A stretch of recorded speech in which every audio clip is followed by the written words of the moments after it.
Où est l'arnaque? Aujourd'hui, je ne rappelle pas le concept de cette série de vidéos. J'en appelle eh bien, à la mémoire de ceux qui la connaissent déjà. Bon, c'est la 65e quand même de la série. Quant à ceux qui ne la connaissent pas, ils peuvent toujours voir eh bien, les précédentes ou lire en description de cette vidéo eh bien, le concept en question. Donc, je pense que tout est dans le titre, mais on ne sait jamais. C'est parti, j'ai pas mal de lectures déjà, donc je ne vais pas alourdir tout ça.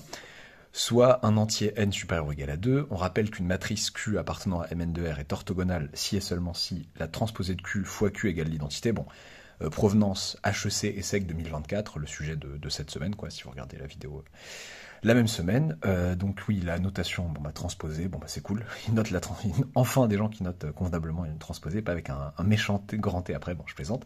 Donc une matrice est orthogonale si et seulement si, vérifie ça. On dit qu'une matrice P appartenant à Mn de R est une matrice de permutation s'il existe une bijection sigma de 1n de l'ensemble des entiers de 1 à n dans lui-même, tel que pour tout IJ appartenant à 1n, eh bien le coefficient de P à la im ligne jm colonne que je vais noter comme ça, contrairement au sujet qui va noter grand PIJ tout seul sans les crochets, je préfère comme ça pour les produits, tout ça, ça me simplifie la vie, eh bien tel que, eh bien ce coefficient est toujours égal à Kronecker I sigma j. Donc j'ai allégé un peu les notations quand même par rapport à l'énoncé. Moi je vous dis à l'oral certaines notations. Kronecker I sigma j, bon bah ça fait 1 si I égale sigma j tout simplement, et 0 sinon. Voilà. Ok. On dit qu'une matrice de Mn de R est de Hadamard si et seulement si tous ses coefficients appartiennent à l'ensemble qui est là, valent en fait soit moins 1 soit 1, et ces vecteurs colonnes, donc ces deux conditions à la fois, ces vecteurs colonnes sont 2 à 2 orthogonaux. Je n'ai pas précisé le produit scalaire usuel sur Mn1 de R, le produit scalaire canonique, qui correspond à, vous prenez vos deux matrices colonnes, vous multipliez coefficient par coefficient, enfin voilà, je ne vais pas rentrer dans les détails, voilà. Soit, et vous refaites la somme, pardon. Donc soit une matrice de Hadamard H appartenant à Mn de R, d'ailleurs, pour les matrices de Hadamard, bon, le titre, il y aura certainement un jeu de mots pourri, certainement pas justice pour Hadamard, parce que j'ai vu qu'il existait, ça m'énerve, bon, mais j'en trouverai un autre. Alors soit une matrice de Hadamard H appartenant à Mn de R, petit 1, j'ai dit bizarrement, soit P appartenant à Mn de R, une matrice de permutation, montrer que P est orthogonale, et que la transposée de P est aussi une matrice de permutation. Ok. Petit 2, soit Q appartenant à Mn de R, montrer l'équivalence suivante, Q est une matrice de Hadamard, si et seulement si, ces deux conditions à la fois, transposée de Q fois Q égale n fois l'identité, et pour tout IJ appartenant à un n, le coefficient de Q à la im ligne et jm colonne élevé au carré est égal à 1. Ok. Petit 3, montrer que la transposée de H, donc je rappelle que H c'était une matrice de Hadamard, montrer que la transposée de H est aussi une matrice de Hadamard. Bon, je me suis permis cette abréviation, ne m'en voulez pas. 4, soit D appartenant à Mn de R, une matrice diagonale dont tous les coefficients diagonaux appartiennent à cet ensemble moins 1, 1 les deux entiers moins 1 et 1, et soit P appartenant à Mn de R, une matrice de permutation. Montrer que toute cette flopée de matrices, PH, DH, HP, HD, sont des matrices de Hadamard. Petit 5, en déduire qu'il existe une matrice de Hadamard de Mn de R dont la première ligne est uniquement constituée de 1 en fait. Petit 6, en déduire que n est pair. Donc l'existence d'une matrice de Hadamard qui est posée au départ va nous permettre de conclure que n est pair. Petit 7, soit S appartenant à Mn de R une matrice de Hadamard telle que pour tout J appartenant à un n, S, alors je me suis trompé, S1J est égal à 1, donc justement une matrice de Hadamard dont la première ligne est uniquement constituée de 1, montrer que pour tout I et M appartenant à 2n carré, donc pour tout I appartenant à 2n, pour tout M appartenant à 2n, à l'ensemble des entiers de 2 à n, si I est différent de M, alors la somme pour k allant de 1 à n des SIK plus 1 facteur des SMK plus 1, facteur de SMK plus 1, et bien cette somme-là fait n est égal à n. Il en reste une seule derrière, promis c'est la dernière, petit 8, en déduire que si n est strictement supérieur à 2, petit n est un multiple de 4. Ouf, bon. Je ne sais pas ce que vous pouvez vous donner comme temps de réflexion et de recherche avant de regarder la correction. Il serait un peu illusoire de ma part de vous en préciser un, à vue de nez, un quart d'heure, non je rigole. Bon, je sais pas, je me risque pas à ça. Bon, vous essayez de vous casser les dents comme vous pouvez, et une fois que vous en avez marre, mais vraiment une fois que vous en avez marre, vous regardez la correction. Bon, la correction avec fraude, potentiellement, pour vous faire réfléchir, puis la révélation en seconde partie de vidéo. C'est parti. Bon, on y va, on a du pain sur la planche. On me dit soit P appartenant à Mn de R une matrice de permutation, on me demande de montrer que P est orthogonale déjà. Donc, bon, P il la pose, eh bien, il existe sigma, de 1n dans lui-même, bijective. Alors je tape sur un support que vous ne voyez pas, tant pis, de 1n dans 1n. Eh bien, bijective, c'est infernal, pardon. Bijective, tel que, eh bien, pour tout ij appartenant à un n, PIJ est égal à Kronecker I sigma J. Ok, bon, il faut montrer que P est orthogonal. On nous vous a rappelé qu'une matrice de Mn de R était orthogonale si et seulement si sa transposée fois elle-même était égale à l'identité. Bon, on va calculer transposée de P fois P. Donc on va regarder coefficient par coefficient ce que fait transposée de P fois P IJ du coup. Voilà l'intérêt de ma notation, ça m'évite de nommer autrement cette matrice. IJ, donc ma petite formule du produit, donc là c'est mon petit énoncé, hein, ne pensez pas que c'est une anti-sèche. Bon, bien que vous doutez bien que mes arnaques éventuelles, je les ai fléchées quand même, je me suis gardé en tête. Voilà, somme donc pour k allant de 1 à n de donc transposé de p ik, donc les aik bkj, fameuse formule, fois p, pardon, kj. Oui, mais qu'est-ce que ça fait? Transposé de p ik, ça fait pki. PKI, PKJ. Ok. Oui, mais P, on m'a dit, enfin PIJ, ça fait ça, donc pour tout I et J. Donc ça fait la somme pour K allant de 1 jusqu'à N, Kronecker K sigma I, Kronecker K sigma J. Ok, bon. Déjà, si I différent de J, Kronecker de I est différent de Kronecker de J. Alors pourquoi? Car sigma est injective. Puisqu'elle est bijective, elle est a fortiori injective.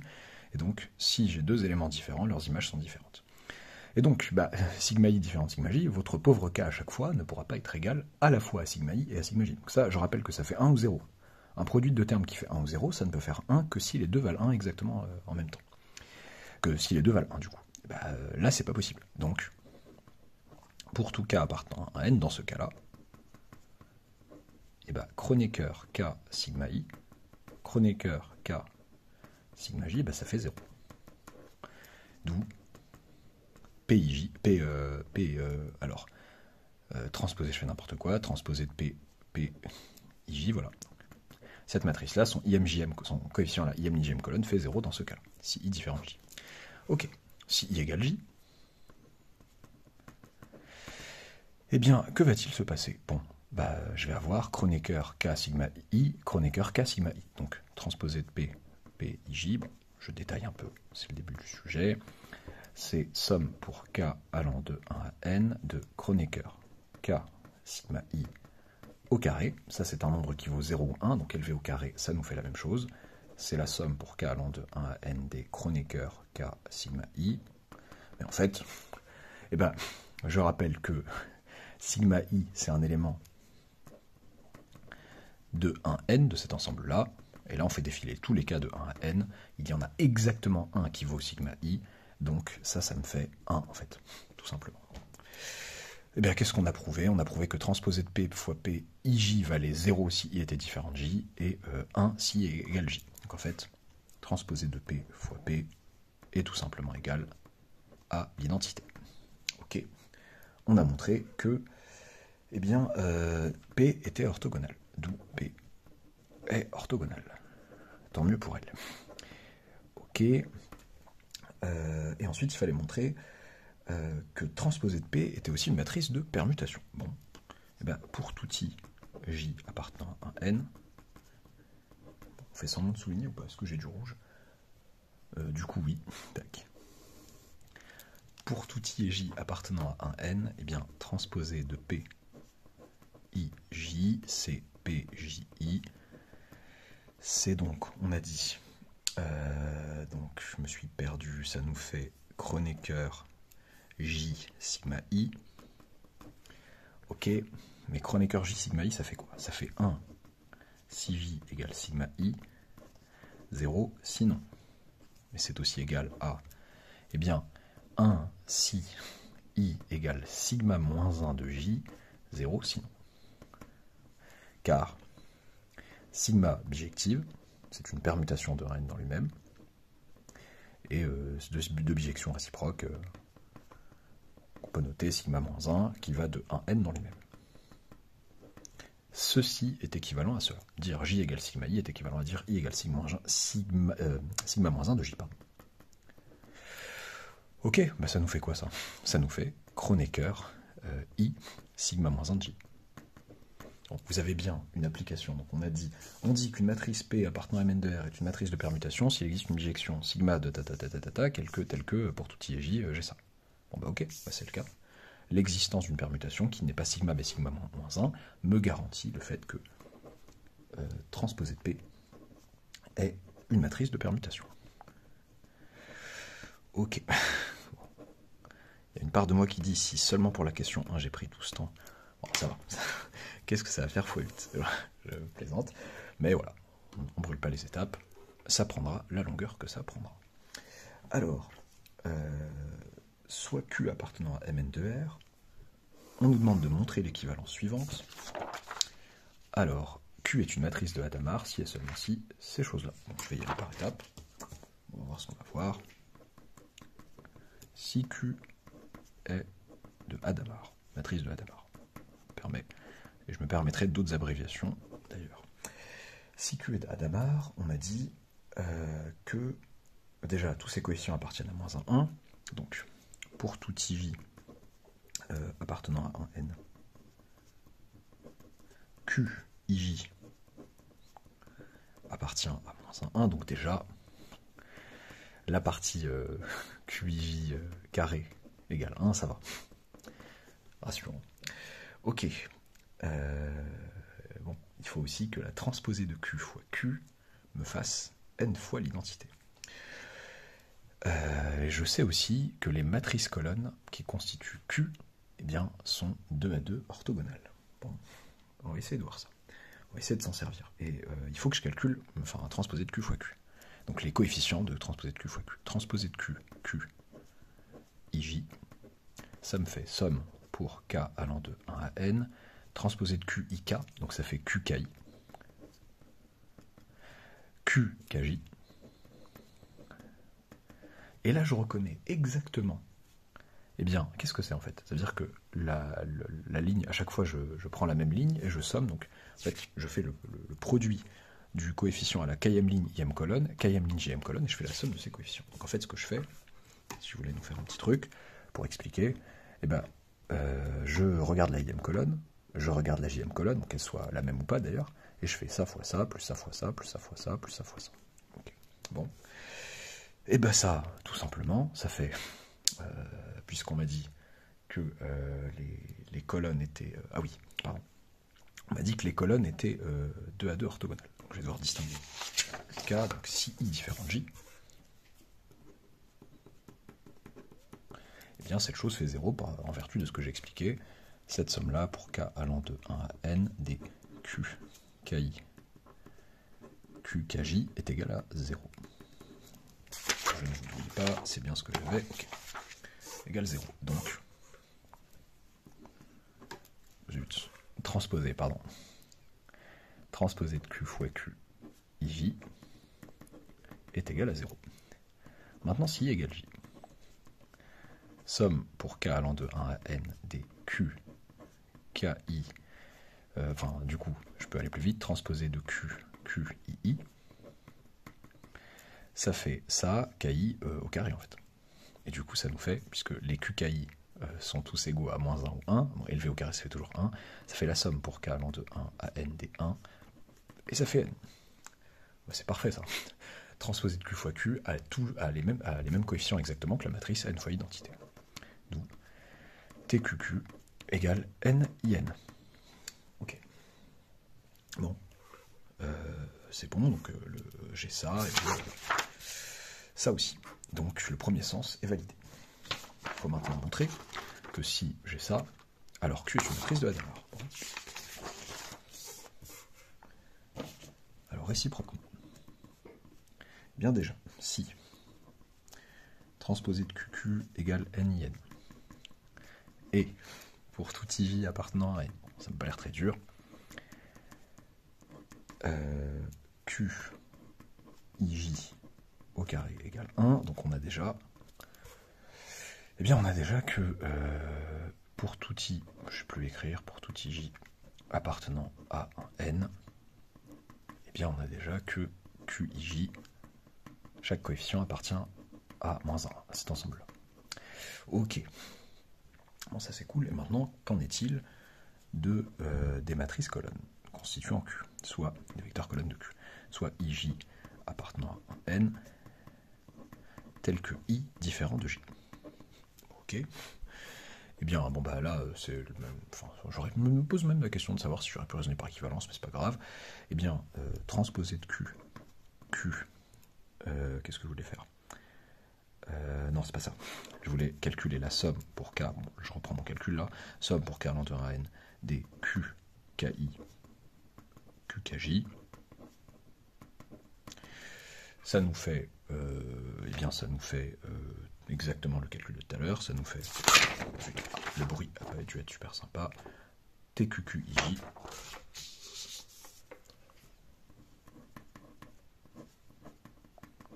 Et ça nous est 0. Parce que TQQ égale à n. Et I est différent de J ici. Donc, Q est une matrice de Hadamard. On est d'accord, j'ai eu la flemme de noter clairement, de donner un nom à un produit scalaire ou quoi. Bon, ça me va. D'où l'équivalence. Enfin, l'équivalence entre les deux propositions annoncées. Hop. Ensuite, petit 3. Que me dit petit 3? Montrer que transposé de H est une matrice de Hadamard. Je rappelle que H, c'était une matrice de Hadamard. Bon bah j'imagine que l'équivalence qu'on m'a fournie va me servir. Je sais que je suis une matrice de Hadamard si et seulement si, machin. Bon. Bah, déjà, H est une matrice de Hadamard. Donc, H est de Hadamard. Donc, CF2. Déjà, j'ai transposé de H fois H, qui est égal à n identité. Et pour tout ij, bon bah, pour tout ij appartenant à n, et bien, bon, ça c'est, j'ai un peu du zèle. H, ij au carré est égal à 1. Ok, bon bah c'est cool. Moi je veux montrer que transposer de H aussi. On va transposer cette relation, tout simplement. En transposant, ça ne devrait transposer aucun souci, non je plaisante, poser aucun souci. En transposant, eh bien ça nous fait que H fois la transposée de H égale, vous transposez l'identité, ça vous fait encore l'identité, ça nous fait NIN, et bah, on a toujours que pour tout IJ appartenant à N, transposé de H IJ au carré, bah, ça fait toujours 1, puisque tous les coefficients de H sont -1 ou 1, bah, les coefficients de transposé de H aussi. Donc, encore une fois, CF la question 2.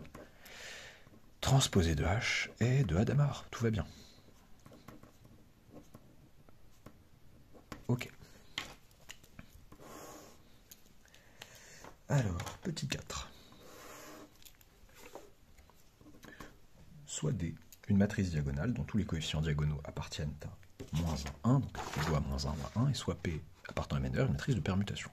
Montrer que tous ces machins sont des matrices de Hadamard. PH, TH, HP, HD. Bon. Alors, bon, ouais, allègrement se servir de la 2. Donc, bah, on va regarder ça. PH. Donc, transposé de PH fois PH. Qu'est-ce que ça nous fait? Ça nous fait transposé de H, transposé de P, P, H. P étant une matrice de permutation. Ça me fait ça, CF question 1. La question 1 m'a dit que P était une matrice orthogonale. Donc transposer de P fois P, ça fait l'identité. Et ça fait NIN. CF la question 2. Et en termes de coefficients, c'est assez facile, puisque pour tout IJ appartenant à un N, PIJ, bon, pour faire vite, PIJ carré égale 1, donc les coefficients de PIJ sont soit -1, soit 1, et HIJ pareil. Les coefficients sont soit -1, soit 1, donc bah, rapidement, Qu'est-ce que vous attendez d'autre pour les coefficients de pH? Eh ben, c'est soit -1, soit 1, et donc leur carré fait 1. J'ai peur que mon lecteur me comprenne mal. Je ne fais pas ça fois ça bêtement, mais pH, ouais, un truc plus clair. pHi appartient à -1. Il ne s'agirait pas de mal me comprendre. Ok. Déjà, eh bien donc, pH, alors c'est un petit peu flou, fais-nous un petit effort, donc, non, pas celui-là, donc pH est de Hadamard.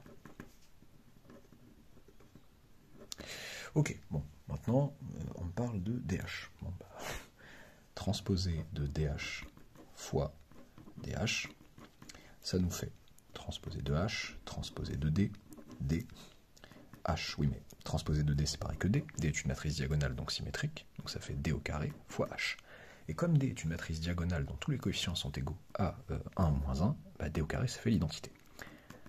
TH fois identité fois H, fait un peu de zèle, ça fait TH, H, et ça fait NIN. Ok. Et de même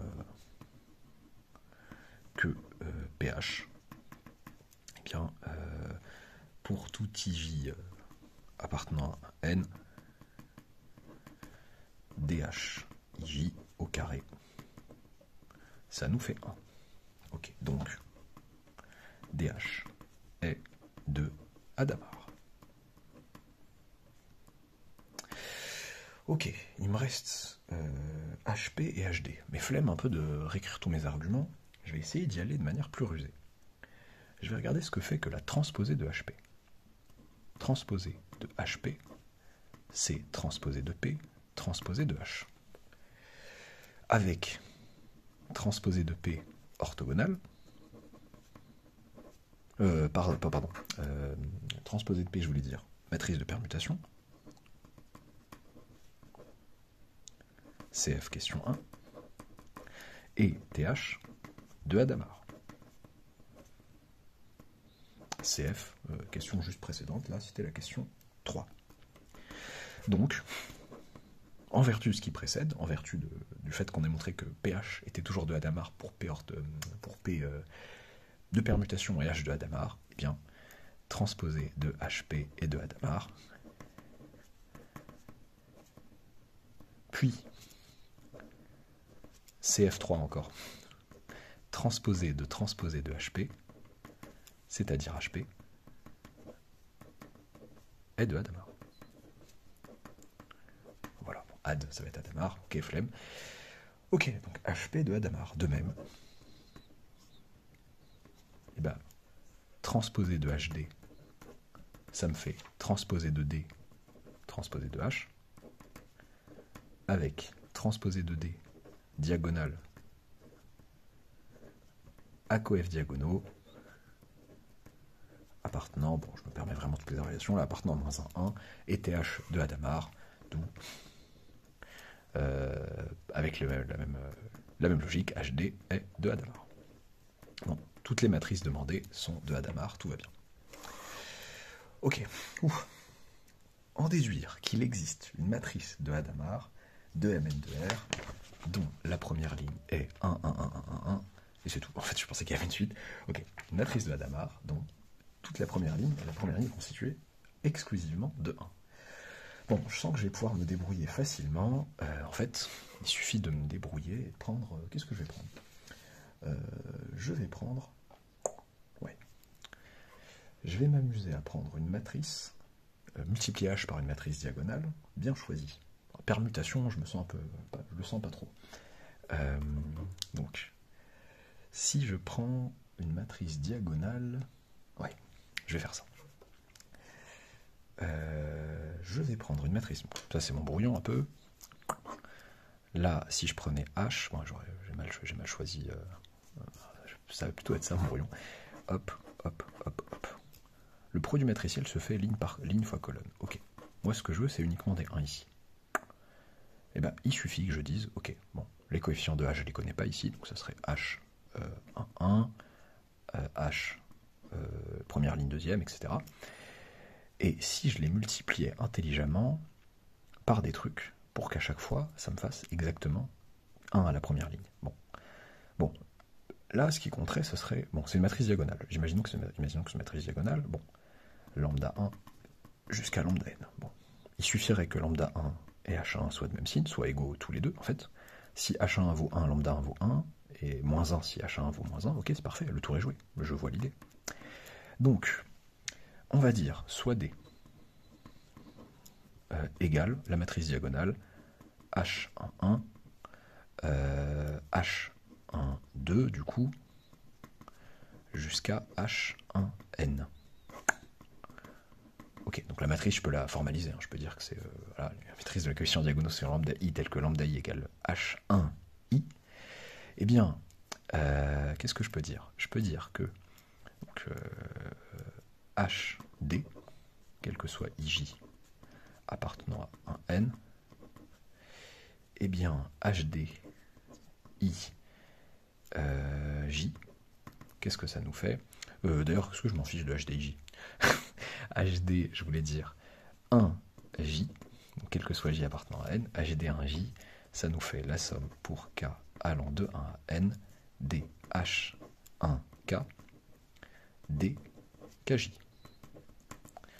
Ok, bon, H1K, DKJ, D, en fait, on fait défiler les K, et bien le seul cas pour lequel ceci sera non nul, éventuellement, ça sera, enfin, certainement non nul, même ici, dans ce cas-là, ça sera pour K égale J. Donc il ne me reste plus que H1J,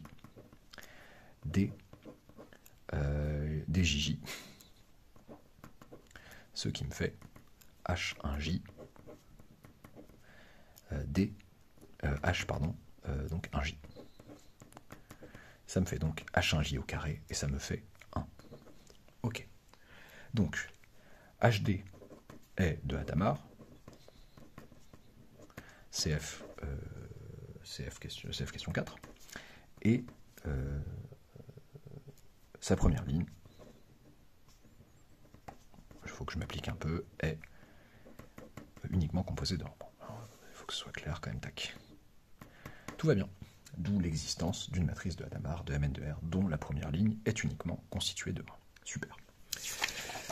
Continuons, petit 6, en déduire que n est pair. Essayons d'être efficaces. Donc ça a un lien avec le fait que j'ai une matrice de Hadamard dont la première ligne est uniquement constituée de 1. Donc, je vais peut-être lui donner un nom, un petit nom à cette matrice de Hadamard. Bon. Je peux m'inspirer de la 7, c'est pas grave, qui m'embête, personne m'embêtera si je l'appelle S. Bon. Je vais l'appeler S, et après, tant qu'à faire, je vais réutiliser S, donc, alors que S désigne la même chose sur la question 7, c'est pour ça que je vois pas le problème. Donc soit S. Une matrice de Hadamard, donc je sais qu'elle existe maintenant, hein. Une matrice de Mn de R, de Hadamard, si tu pouvais arrêter de faire des petites blagues comme ça, telle que sa première ligne,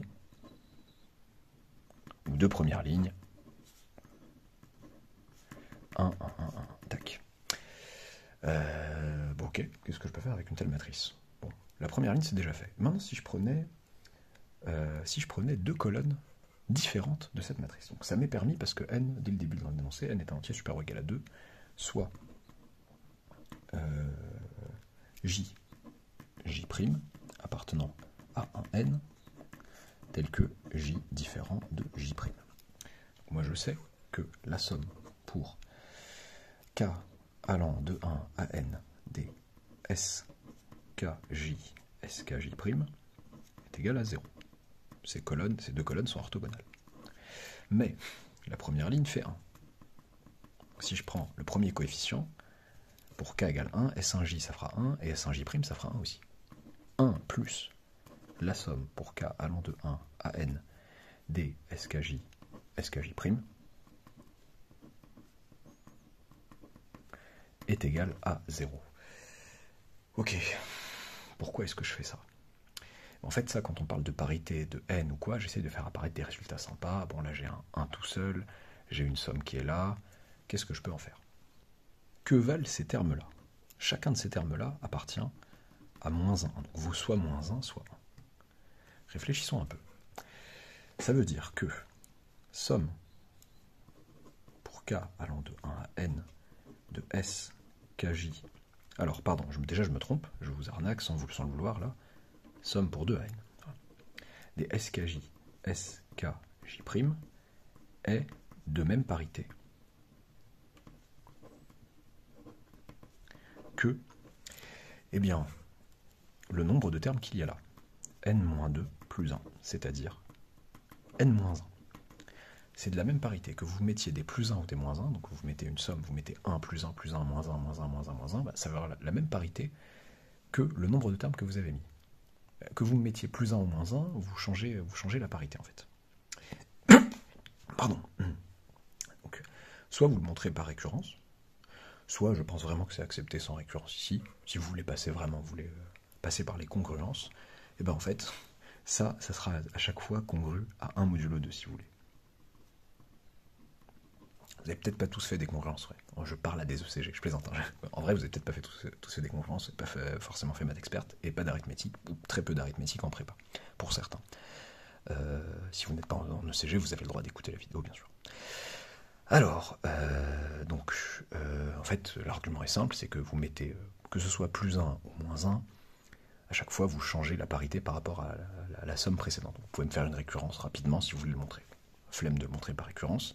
C'est de même parité que n-2 plus 1, que le nombre de termes qui constitue cette somme, c'est-à-dire n-1. Tout simplement en se rappelant que la somme de deux impairs est un nombre pair, et la somme de... Enfin, quand je prends un nombre, quelle que soit sa parité, et que je lui ajoute un nombre impair, je change sa parité automatiquement. Et là, c'est ce que je fais.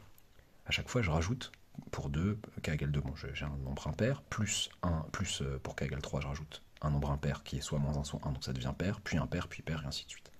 Donc je suis de même parité que n-2 plus 1 au total, c'est-à-dire que n-1. Ok. Donc ce nombre-là est de même parité que n-1. Je rajoute 1. 1 plus somme pour k allant de 2 jusqu'à n des skj prime est donc de même parité que n-1 plus 1, c'est-à-dire n. Mais ça, c'est 0. 0 est de même parité que n. C'est quoi la parité de 0 ? 0, il est pair. Donc, n est pair. Voilà un joli moyen, je pense, de parvenir à nos fins. Ok. Bon, c'était la 6. J'allais dire enfin la dernière question. Non, il reste la 7 et la 8. 7. Soit S appartenant à Mn de R, une matrice de Hadamard telle que pour tout J appartenant à N, S1J égale 1. Voilà. Montrer que si je prends IM, deux éléments de 2n différents, la somme des SIK plus 1, SMK plus 1 est égale à n, pour k allant de 1 à n. Ok. Soit IM appartenant à un n, tel que I différent de M. Bon. Somme pour k allant de 1 à n des SIK plus 1, SMK plus 1, si je développais le tout. Ça fait somme pour k allant de 1 à n des SIK, SMK, plus la somme pour k allant de 1 à n des SIK. Ça sonne comme GSIK, bon c'est pas grave. Somme pour k allant de 1 à, ou pour les anciens SINK, on laisse tomber, de 1 à n des SMK, SNK, c'est pas un manga ça, bon j'arrête, plus la somme pour k allant de 1 à n des 1, donc plus n, et moi je voudrais que tout ça, ça fasse n. Bon, j'aimerais bien que, bon, je sais pas, que tout ça soit égal à 0, quoi. Ouais. Or, somme pour k allant de 1 à n, SIK, SMK, bon ça va, égale 0, car H est de Hadamard, car S, je sais pas pourquoi je parle de H, est de Hadamard, ça c'est cool. Ok, pourquoi la somme? Alors, rien ne me dit que chaque somme prise séparément fait 0. Mais pourquoi la somme de ces deux-là fait 0? Eh ben, je vais essayer de l'expliquer en français, j'ai le droit parfois de faire ça, par compensation en fait des SIK et des SMK. On est censé avoir le produit, la somme des produits qui fait 0. Les SIK égaux à 1 se compensent avec des SNK égaux à moins 1 et inversement. Donc je suis pas en train de dire que dès que SIK fait 1, SMK fait moins 1, mais là, le nombre de termes de SIK qui valent 1 est contrebalancé par un même nombre de termes de SMK qui fait -1 et inversement. Donc, quand je fais la somme pour k allant de 1 à n dsik plus la somme pour k allant de 1 à n dsmk, et bien cette somme est tout simplement nulle. Ok, il me faut une feuille. Enfin, eh bien la somme pour k allant de 1 à n dsik plus 1 smk plus 1, ben, il ne reste plus que n du coup, le n qu'on avait au début. Enfin, ici quoi, je veux dire. N plus 0, plus 0 plutôt, plus 0. Ouf. Donc dès lors que I et M sont différents. Dernière question, on va pouvoir souffler. Alors, j'ai perdu l'énoncé. Là. En déduire que si n est strictement supérieur à 2, n est un multiple de 4. À vrai dire, je vois pas pourquoi ils prennent tant de précautions que ça sur n. Peut-être que c'est pour d'autres raisons ultérieures qui m'échappent. Mais je vois tout de suite que n est un multiple de 4 de toute façon. Mais oui, parce que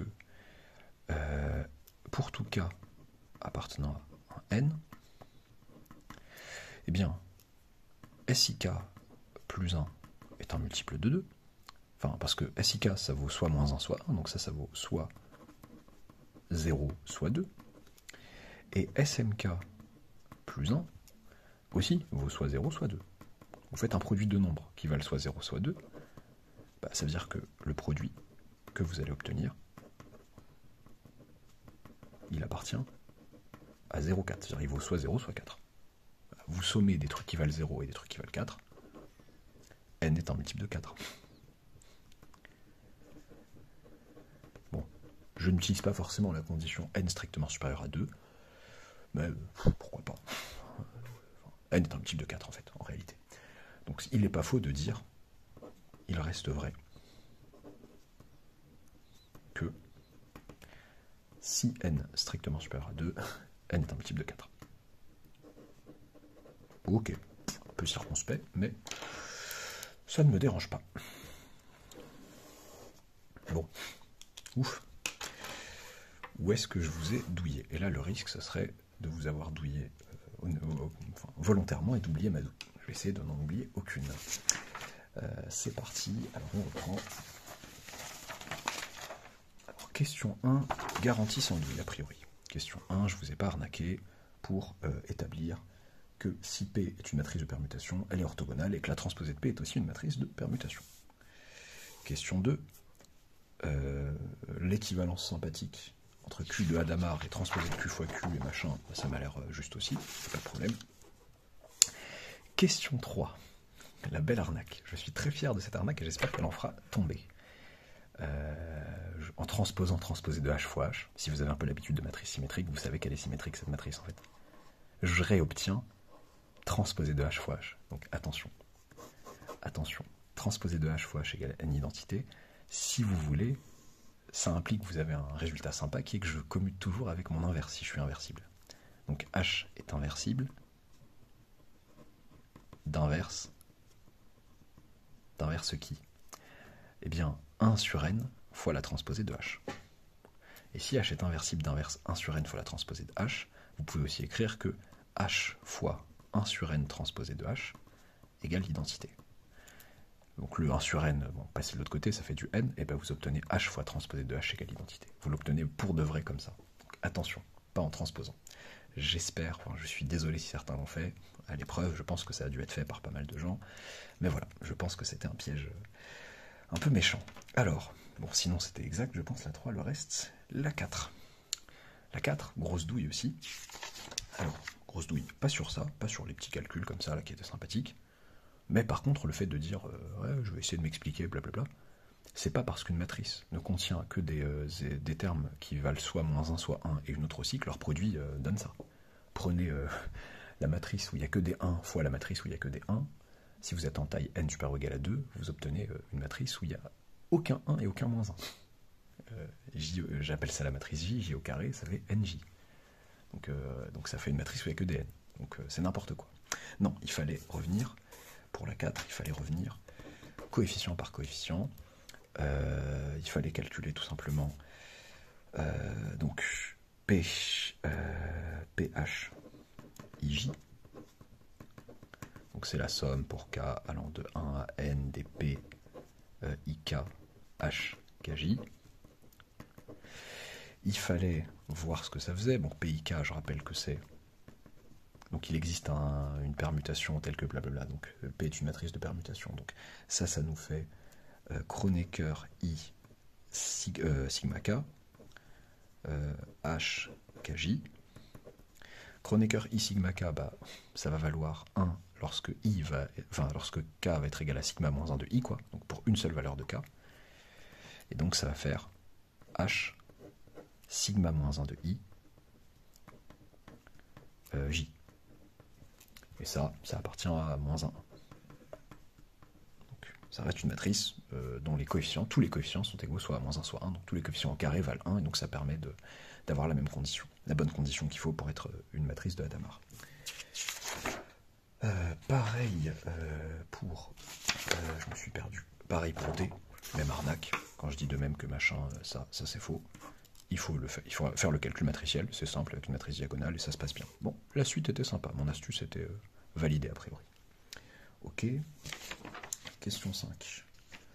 Question 5, pas de douille. Question 5, en déduire qu'il existe une matrice de Hadamard telle que, a priori, je vous ai pas arnaqué, je vais essayer d'aller vite sur celle où je ne sais pas arnaquer. Question 6, en déduire que n est pair, ça me semble bien aussi. C'était un raisonnement sympa, ça marchait bien. Question 7. Bon, on sentait la douille, mais j'espère l'avoir quand même bien maquillé, mais c'est n'importe quoi. J'ai un contre-exemple, j'ai préparé un contre-exemple au cas où. J'avoue que je l'avais mis avant, je sais pas où il est. Contre-exemple, axio contre-exemple. C'est pas grave, on va le retrouver. Il n'y a aucune raison que votre zut. C'est pas parce que les deux... déjà, pardon, il y a de la douille dans la douille. Carré, c'est de Hadamard, non. Là, je fais quoi? Je fais le produit à chaque fois, donc I, je regarde, je fais défiler les K, donc je fais défiler les colonnes, et je reste sur la ligne I et la ligne M. Donc je suis en train de faire le produit scalaire entre les lignes I et M. C'est pas parce que c'est de Hadamard que ce produit scalaire est nul, c'est car la transposée de S est de Hadamard. Déjà, attention. Sinon, pour le reste, c'est faux, parce que je peux très bien voir ça, quoi. Imaginez que j'ai du 1, 1, 1, 1, moins 1, 1, moins 1, 1. Bon. Là, vous avez un peu ces deux lignes qui sont enfin, ces deux matrices, 1, 1, 1, enfin, si vous prenez matrice colonne associée, donc ça fait un produit scalaire nul, quoi, tout simplement. Ça fait ça fois ça, plus ça fois ça, plus ça fois ça, plus ça fois ça, ça fait 0. Et pourtant, il n'y a pas le même nombre de 1 que de moins 1 chez l'une ou chez l'autre, ou que sais-je. Il n'y a que des 1 chez l'une et pas de moins 1, et autant de moins 1 que de 1 chez l'autre. Ça ne marche pas. Or, j'avais fait un contre-exemple pour que le tout soit une matrice de Hadamard quand même, on s'en fiche en soi. C'est-à-dire que mon argument est faux rien qu'en faisant ça. Ok, non, ce n'est pas un bon argument, non. Il y avait une astuce plus jolie à voir. L'astuce plus jolie à voir, c'était que, comme la transposée de S est de Hadamard, eh bien, en fait, ces deux lignes étaient en fait orthogonales à la ligne où il n'y a que des 1. Donc, en fait, somme pour K allant de 1 à N des SIK fois S1K est égal à 0, puisque I et M... zut. Là, j'ai un doute sur l'énoncé. Ok, l'énoncé me sauve. Déjà, la douille que j'ai pas vue, c'était 2. Bon, ça m'arrange. Ça m'arrange énormément. Ça change rien du tout à mon propos. Mais ça change à mon propos que, du coup, ces lignes I et M ne sont pas 1, quoi. SMK fois S1K, et ben ça fait 0. Et ça fait 1, et ça fait 1. Donc en fait, ce que j'ai dit malicieusement en disant ces sommes-là, j'ai aucune raison de considérer qu'elles sont nulles toutes les deux, mais leur somme doit être 0, certes, mais là pour le coup elles sont nulles toutes les deux. Et mon résultat tient bien la route.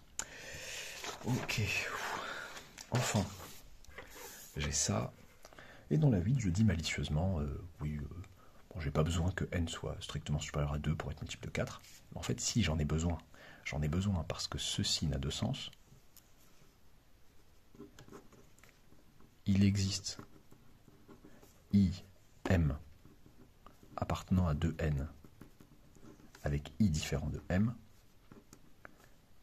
si, et seulement si, N est strictement supérieur à 2. Si vous prenez n égale 2, vous ne pouvez pas me trouver i et m entre 2 et 2, qui sont différents. Donc ça nécessite ça. Donc soit n égale 2, certes, l'énoncé avait posé les choses légèrement différemment. Soit n égale 2, soit il faut montrer que n est un type de 4. Et sinon mon argument tient la route. Il ne faut juste pas oublier ce qu'on avait dit sur i et m, deux éléments différents de 2n. Ça imposait que n soit strictement supérieur à 2. Voilà, j'espère que ça vous aura plu, que vous vous serez fait avoir par au moins un de mes pièges. Likez la vidéo si elle vous a plu, et à bientôt pour une nouvelle arnaque.